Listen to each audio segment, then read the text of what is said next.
আসসালামু আলাইকুম। Today news এনকের পক্ষ থেকে আপনাদের জানাচ্ছি আন্তরিক অভিনন্দন এবং শুভেচ্ছার সাথে আছে আমি নজরুল খান। সাবেক কৃষিমন্ত্রী শহীদের বাসায় চা পাওয়া গেল।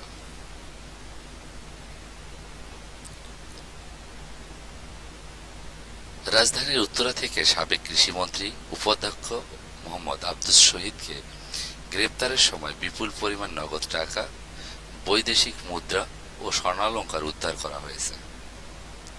মঙ্গলবার রাতে ঢাকা মহানগর পুলিশের উত্তরা পশ্চিম থানা পুলিশ উত্তরা 10 নম্বর সেক্টরে 2 নং রোডের নিজ বাসা থেকে গ্রেপ্তার করে তাকে। এই সময় তার বাসা থেকে নগদ 3 কোটি টাকা, 3,10,27,000 টাকা, 1,120 Canadian dollar,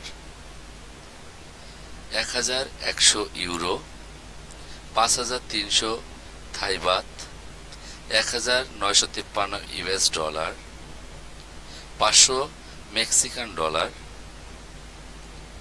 50 Hong Kong dollar, 3,000 rupee, 3,117 কাতার রিয়াল এবং 85 ভরি ওজনের বিভিন্ন স্বর্ণালংকার ও বার উদ্ধার করা হয়।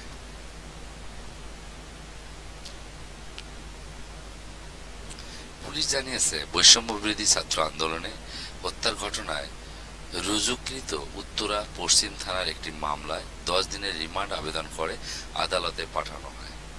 আদালত তার 4 দিনের রিমান্ড মঞ্জুর করেন।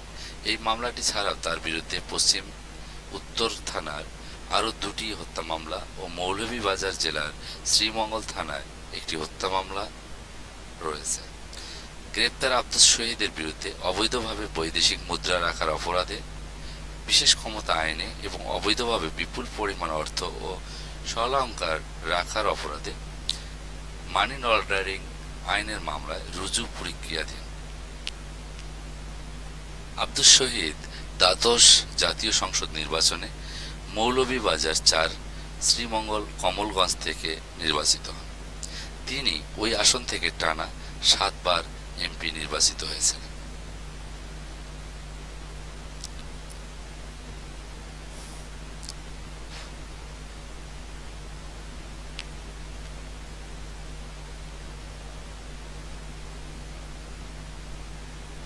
আপনারা যারা আমার এই নিউজগুলো দেখতেছেন তারা অবশ্যই নজরুল খান বিজয় ফেসবুক থেকে এবং টুডে নিউজ এনকে ফেসবুক পেজে সমস্ত খবর পাবেন। দয়া করে আপনারা আমার পেজটিকে ফলো দিয়ে পাশে থাকবেন। ধন্যবাদ সবাই।